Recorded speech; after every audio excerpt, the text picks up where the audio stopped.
ओम शांति पाल भाई। ओम शांति ईश्वर भाई।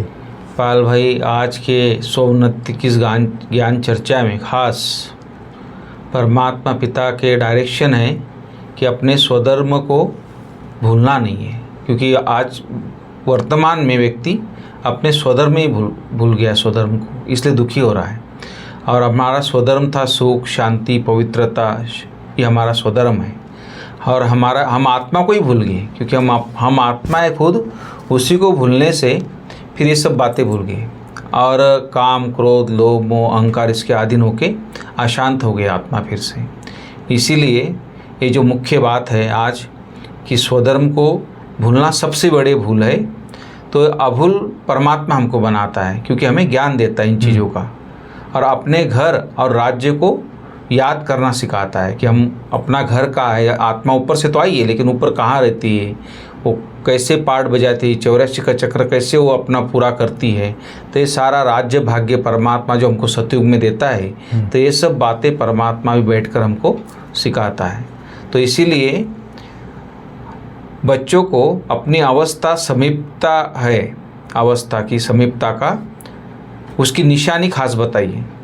जैसे हम अवस्था हमारी समीप पहुंच गए, हम सतयुग के कहाँ तक हम पहुँचे, तो इसकी जो निशानी है वो खास है कि याद की यात्रा में सदा मस्त रहेंगे वो बच्चे। जो परमात्मा की याद है उसमें सदा मस्त रहेंगे, उनका बुद्धि का भटकना बंद हो जाएगा और सदा खुशी में रहेंगे और घड़ी घड़ी अपनी सतयुगी दुनिया को याद कर, मानो उनके नज़ारे उनको सामने रहेंगे। तो इस तरह उनको ये बातें, और अपना चार्ट भी वो रखेंगे, तो ये सब बातें उनको हमेशा दिखाई देगी उनके अंदर। तो ये बात है उनकी अंदर से उनको समीपता का एहसास होगा। तो ये बातें अगर अंदर में हैं तो समझो हम सतयुग के लायक बन रहे, सतयुग के समीप पहुंच गए। तो ये सब बातें परमात्मा ने खास सारी समझाई है। तो इसके ऊपर थोड़ा आप डिटेल बताइए, किस तरह स्वधर्म कौन सा है, किस तरह व्यक्ति स्वधर्म को भूल गया है, और कैसे परमात्मा ने हमें स्वधर्म की याद दिलाई है, पूरे चक्र कैसे समझाया है। तो इसके ऊपर ही सारी आज की बातें हैं। तो इसके ऊपर थोड़ी बताइए आप डिटेल। आज 19 अगस्त 2025 है ईश्वर भाई जी। आज स्वोन्नति के लिए जो ज्ञान चिंतन के लिए बाबा ने ज्ञान दिया है जी। बाबा ने कहा अपने स्वधर्म को भूलना ही सबसे बड़ी भूल है जी। अभी तुम्हें अभूल बनना है, अपने घर और राज्य को याद करना है। तो बाबा ने कहा स्वधर्म, आज स्वधर्म में एक तो बाबा कहता है तुम्हारा स्वधर्म पवित्रता है, दूसरा बाबा कहता है तुम्हारा स्वधर्म शांति है। तो आज बाबा ने कहा है आप बच्चों का स्वधर्म शांति है। शांति को, अपने आप को भूल गए, अपने स्वरूप को भूल गए, तो अपने स्वधर्म को भूल गए, अपने देश को भूल गए, सब कुछ भूल गए। घर को ही भूल गए, घर को भी भूल गए, देश को भूल गए, स्वयं को ही भूल गए। स्वयं के स्वधर्म धारणा क्या है, मेरे जीवन का धर्म क्या है, उसको भूल गए। तो स्वधर्म को भूलना, स्वधर्म है शांति, शांत में रहना। हमारी गुलजार दादी इसके ऊपर बहुत अच्छा बात बोलती है। जैसे पानी है, उसका स्वधर्म शांति है, लेकिन पानी को आग में गर्म कर देते हैं। है पानी, वो भी तरल है, ये भी तरल है, लेकिन पानी ठंडा है तो आपके शरीर को शीतलता देगा। और उसी को आप गर्म कर लो, वो आपके शरीर पर पड़ेगा तो कैसी हालत होगी, आग का काम करेगा। वैसी अवस्था हो गई है आज मनुष्यों की।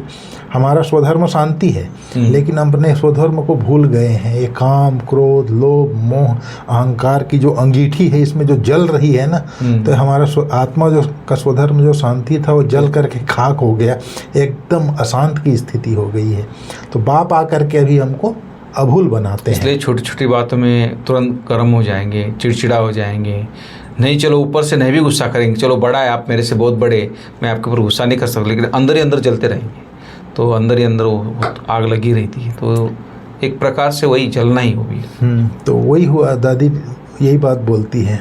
फिर बाबा ने कहा अपने घर और राज्य को याद करना है। तो अभी बाप आकर के स्वधर्म की भी याद दिलाते हैं, घर की भी याद दिलाते हैं, और हमारा शांति का जहाँ राज्य था उसका भी याद दिलाते हैं। तो बाबा ने यही कहा अपने घर शांति धाम को भी याद करना है, और जो हमारा राज्य है जहाँ शांति का राज्य होगा उस राज्य को भी याद करना है। फिर बाबा ने कहा आप बच्चों की अवस्था है, संपूर्ण अवस्था की जब समीपता होगी उसकी निशानी आज बाबा ने बताई।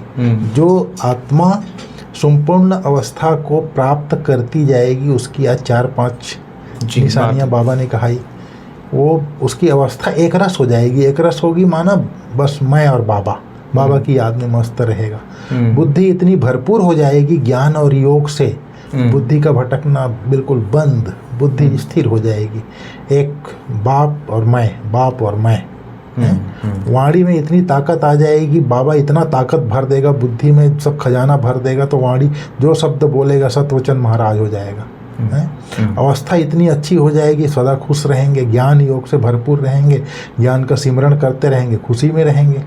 और खुशी में रहेंगे तो वही चिंतन आएगा, हम अपने राज्य में गए कि गए, सतयुगी दुनिया आई कि आई, वो नज़ारा सामने आएगा, बस आए कि आए, गए कि गए। तो कितनी अच्छी बाबा ने बात बताई है। जब अवस्था जो है मस्त हो जाती है तो उसकी ये सब निशानियाँ हैं। फिर बाबा ने कहा तब समझो कि अपना समय समीप आ गया है सतयुग में जाने का। फिर बाबा ने कहा विनाश में टाइम नहीं लगता है, तो बस सेकंड का काम है। इसके लिए याद का चार्ट बढ़ाना है, अवस्था अच्छी बनाने के लिए याद का चार्ट बनाना है। तो ये चीज़ बात बाबा ने कही।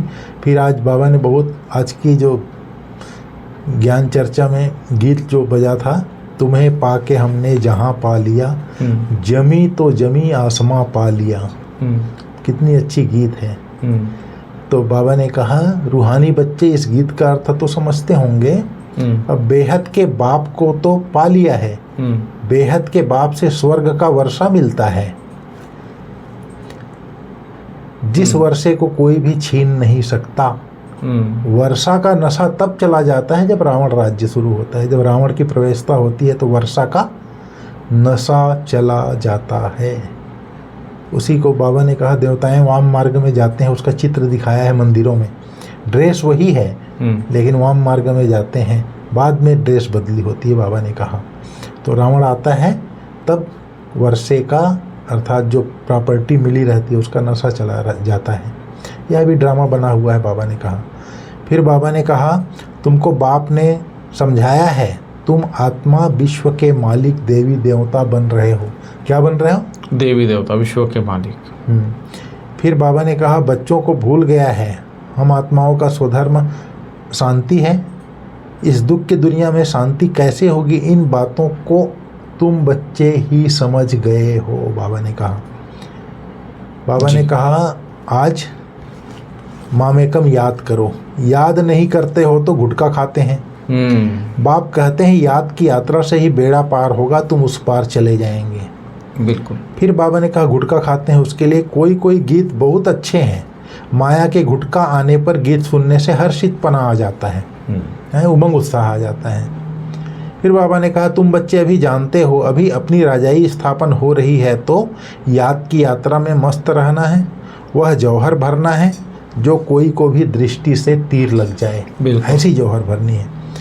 फिर बाबा ने कहा देवताओं को दाढ़ी आदि नहीं होती है, नैन चैन से मालूम पड़ता है कि यह मेल है या फीमेल है। इतनी सुंदरता होती है, पुरुष भी इतने सुंदर होते हैं। ये सब चीज़ें बाबा ने मुख्य रूप से जो पॉइंट है उसको ज्ञान चर्चा के लिए बाबा ने बताई। पाल भाई, हम बहुत भाग्यशाली आत्मा हैं जिन्होंने भगवान को पा लिया है, क्योंकि इस कलयुग के अंत में अंतिम समय पे संसार का परिवर्तन करने के लिए परमात्मा शिव इस धरती पर आते हैं। इसलिए उन बच्चों के दिल की आवाज़ थी तुम्हें पा के हमने जहाँ पा लिया, जमे तो क्या आसमां पा लिया।